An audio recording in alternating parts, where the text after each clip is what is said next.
Hi guys! Ito yung aking lunch.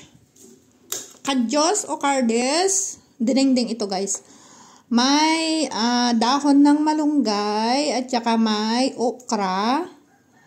And then, linagyan ko ng sili. Kasi yung iba nitong siling ito is maanghang. Pampasarap ng kain.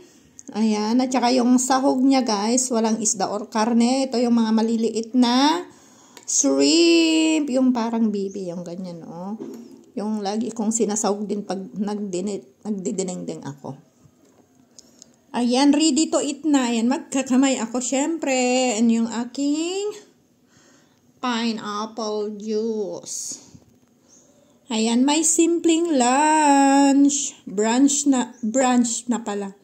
Kasi 10:30. And then, nagkape lang ako kaninang 4 AM. And then, ito na yung breakfast lunch ko.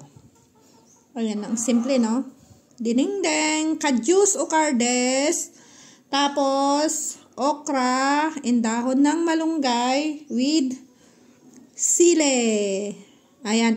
Itong okra tsaka sili galing sa aking kapatid. Pero itong kadyus, guys, yung tanim ko dyan sa likod ng bahay. Ayan. Tsaka yung malunggay, syempre, tanim ko. Kain na! Let's eat, guys. Bye!